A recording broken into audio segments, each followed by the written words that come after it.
What's up, everybody? Shauna D Man here. Welcome back to the channel. Hope you guys are doing great. Hope you guys are having yourselves a great week. If you're watching on Rumble, welcome. Make sure you hit that follow button. And if you watch it on the Nerd Talk podcast channel, hit that like and subscribe. We are here to talk about Wednesday season 2, episodes 1 through 4, because Netflix decided to break up season 2 into 4 episodes. We got episodes 1 through 4 last Wednesday. Episodes, the next 4 are going to come out September 3rd, I believe is what I saw it was. So that is annoying. That is annoying for them to do that. But overall, it's really hard to judge this season because you don't have the whole picture. You just have half the picture, and that's just really annoying that Netflix is doing it. I don't know if that's just to pad viewerships or if that's just to try to build anticipation or hype for the season. I don't know. I find it to be very dumb.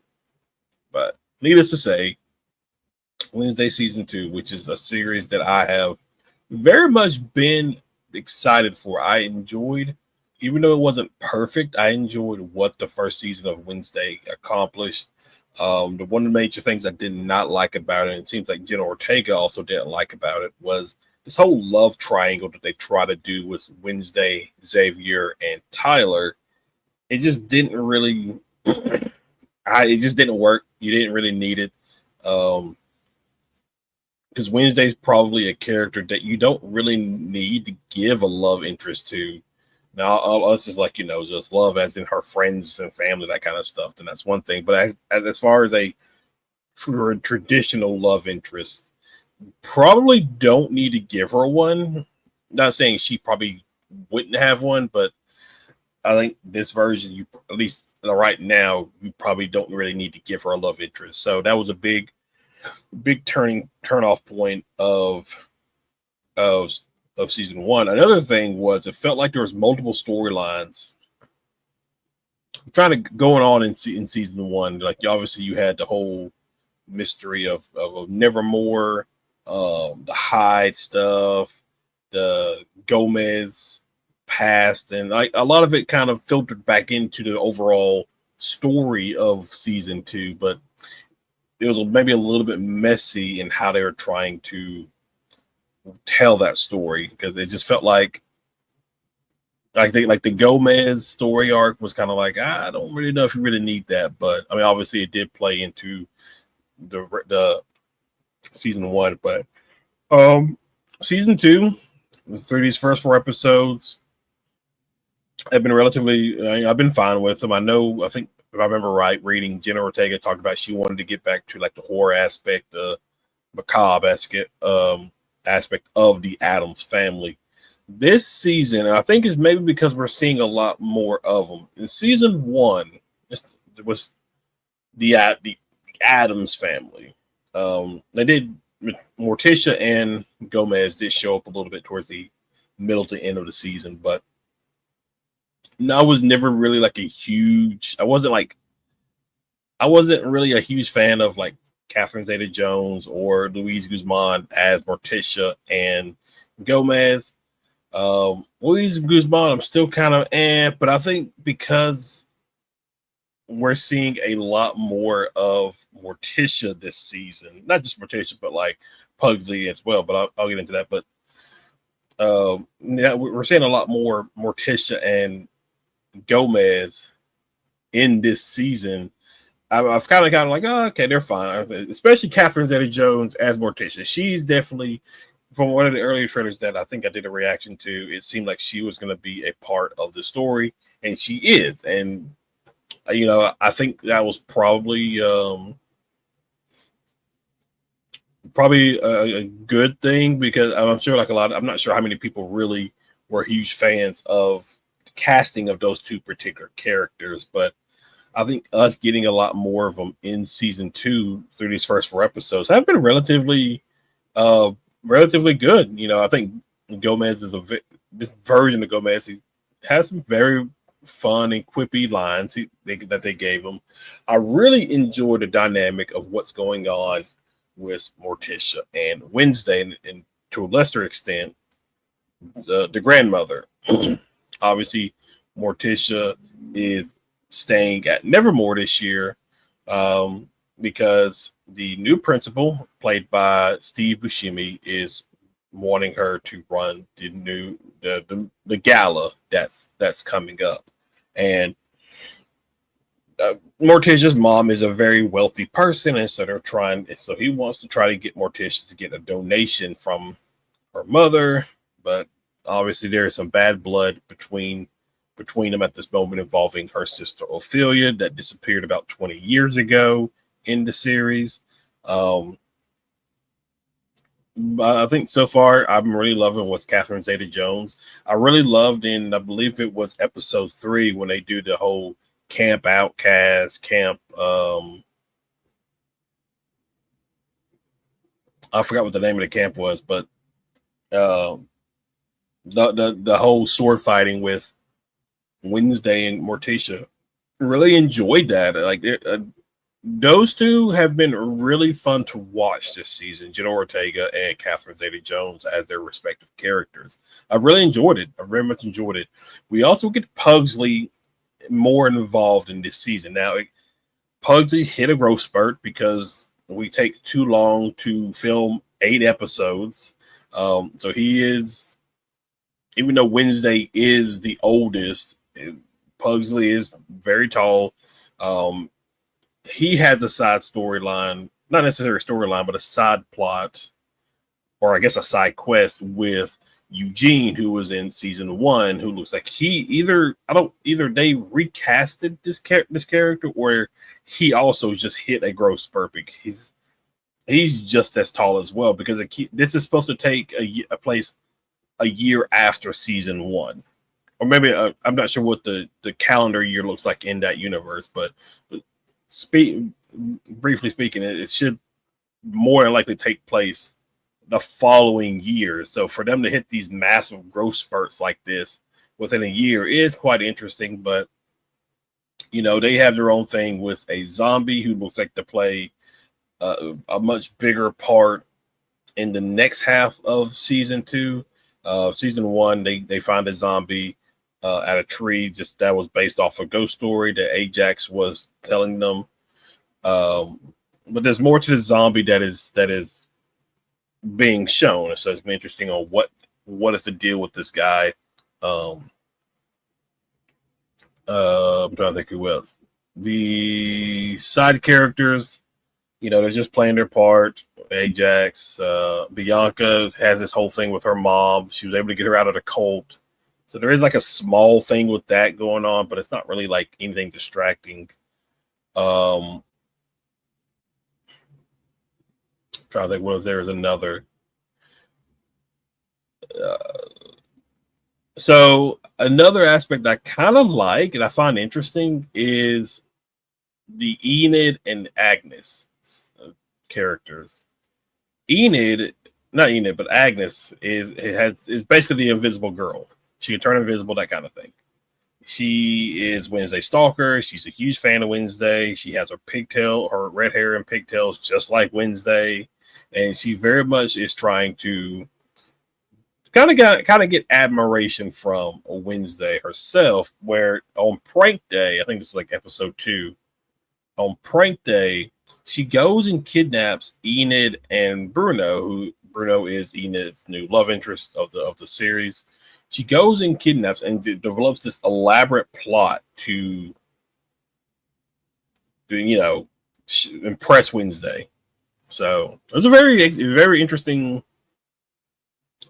plot. She's definitely give credit where credit is due, and now she is basically on team Wednesday, basically doing stuff for Wednesday on the side that she needs, because she's able to turn invisible. She's able to get in and out of places that maybe Wednesday couldn't. So she definitely proves herself multiple times throughout the 4 episodes of season 1. I keep thinking in the back of my mind that this character is going to be killed.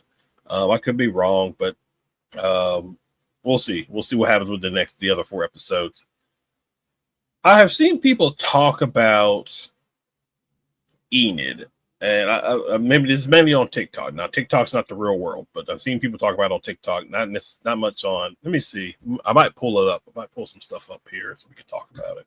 Here's one thing I do want to talk about when it comes to season 2. Um, I've seen people talk about Enid in the sense that like she's more annoying this year. Um, um, I don't know. She seemed like herself. I don't necessarily care for the whole. If you want to give her a new boyfriend, that's fine. The whole thing with Ajax was just kind of like it's more of a dick move on Enid than it is Ajax. I even laughed because when, episode 3 when during the whole camp sequence when the the the scouts basically were like coming in like ghillie suits and everything. And they kind of overheard the conversation between Enid and Ajax, and they're like, "I really feel bad for that Gorgon guy because basically Enid did not make it clear that they were broken up because of the character development that Enid went through in season 1. Her not being able to wolf out, then towards the end able to wolf out. She basically was like, she wasn't that shy girl anymore. She wolfed out. She found her claws, that kind of thing, and she just, I don't know. It's just kind of like I think you could have done that better because it just makes Enid look like a dick. It really, really does. I don't care if you want to give her a love interest or anything like that, but it was just kind of a weird thing. Um, we get Steve Buscemi. We get a new music teacher, Isadora. I think her name was Isadora. I feel like there's more to her character than what's being let on in this series. I'm interested to see on what happens with her in the latter half of the season 2. We got Fester in this final episode. I think it was the final episode. I think pretty sure it was the final episode. We got Fester. This version has kind of grown on me. I really loved that because he commits him, not necessarily commits, but he causes a scene that gets him committed to an asylum where, lo and behold, Tyler is located, and it's all part of the investigation that Wednesday is doing. He he doesn't fall in love with a lunch lady that he mistakes as Lois because Wednesday has basically sent him in to find a person named Lois, but her name was Louise. It had like just I think like spaghetti or covering like for the letters, and so it came out as Lois, and it's a very cute thing for Fester. And then at the end of the episode, he was like, "Of all the women I've used, you're my favorite," and so I thought that was very cute. But we get Fester. So the oh, you know what? So Agnes was the stalker then, because if you remember, like at the end, this may not be. Is this related to the ending of that season? Because at the end of season 1, Xavier gives Wednesday a phone to keep in contact. She destroys it basically. Was Agnes like creeping on Wednesday the entire time, taking pictures of her and sending it to like Enid and stuff like that? So, but the overarching story is there's, or at least a plot of season 2 revolves around another murder mystery. You have Tyler's dad who was killed and his partner being killed. Obviously, Wednesday, people want to kill Wednesday. And then come to find out, it's just basically honestly, now I think about it, I don't know what was the whole purpose of. Oh, I know. Okay, it was basically a cover up. Now I think about it. So the daughter of a Nevermore professor or whatever, the asylum where Tyler is locked up at. is basically there is a secret lab beneath the facility that is experimenting on outcasts, trying to harness their abilities. Wednesday says that, Wednesday's like, you're trying to exploit them. Um, it works for the daughter of I can't remember his name because it wasn't really in all that Stonehouse, I believe was his name. She had the ability to control ravens, which killed Tyler's dad, his partner. I think that's it. I don't think they killed anybody else. They almost killed Thing. So, but yeah, the plots. I guess it's fine. I mean, it's not as mystery-esque as season 1. I guess I don't know. There's because it feels like there's 2 different stories that they're doing with season 2, and that's why they broke it up. You had the whole murder investigation with the Crows, but that seems to be somewhat tied, wrapped up, and now obviously Tyler's on the loose, and then we have the back half of season 2. So there is like, I'm like, this is the problem with separating it like this. It's very hard to like really judge whether or not is this entire season 2 story was about, or is it just like, did they decide, hey, we can kind of separate it. We can do this kind of story with the first 4 episodes, and then the second half we can do this kind of story. But it looks like Wednesday's in a coma. But I mean, obviously she gets out of it, and so we gotta wait a couple of weeks. But let me see. I'm gonna try to find.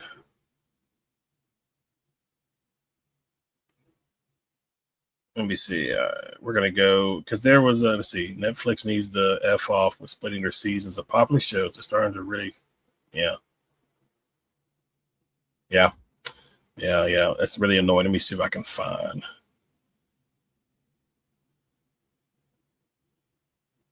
Oh yeah, you had like Christina Ricci. She came back as her character. You also had what's his name? He played Doc in Back to the Future. He'll come to me later. The outfits have been pretty good. I like the outfits in some of these.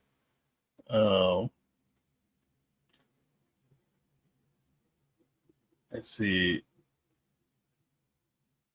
What? Okay, I saw a post earlier. I have to see if I can find it. But there was a post earlier, and it was annoying because shippers ruining a lot of stuff. Hold on, I want to pull this up. Let me pull this up. Because this is what I was kind of like talking about with the with the fits. Like, look at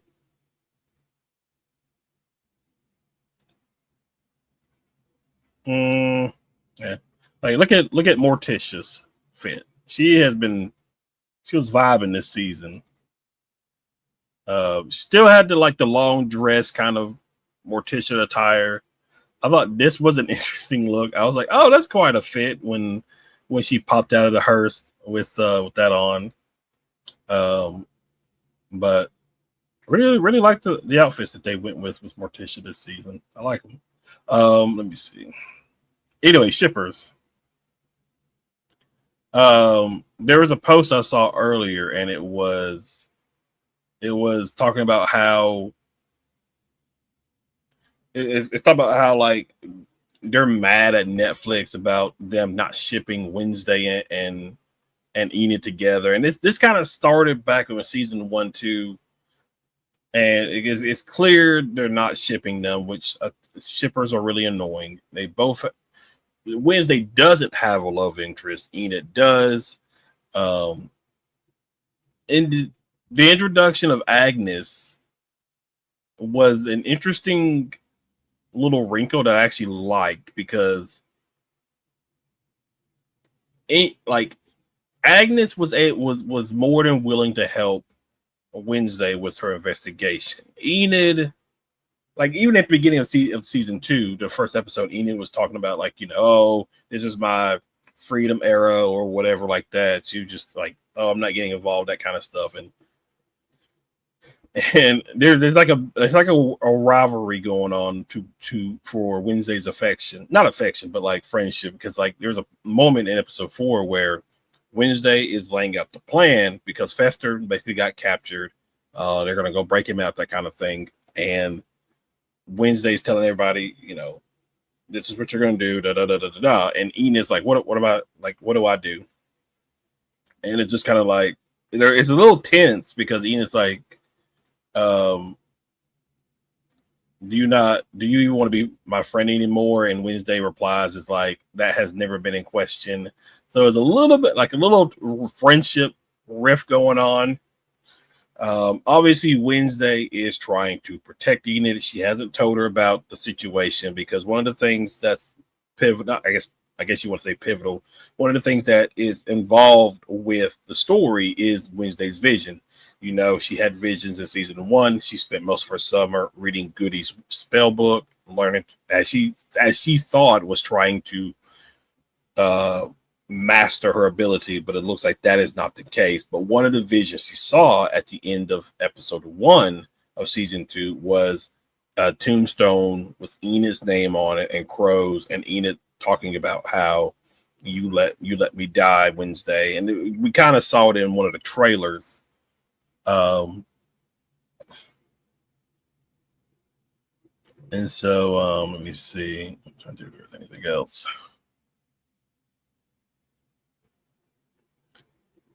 So it's gonna be interesting to but I mean, I guess for overall, it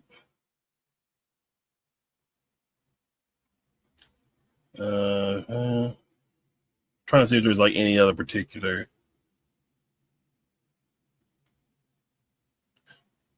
I kind of like Emma Myers as an actress.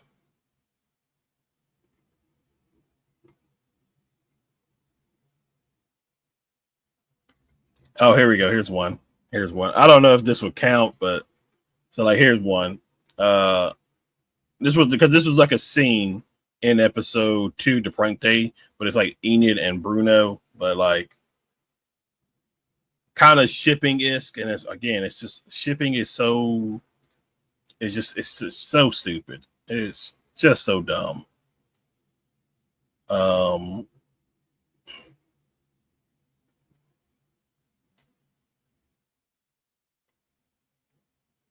I'm trying to see if there was anything other than that.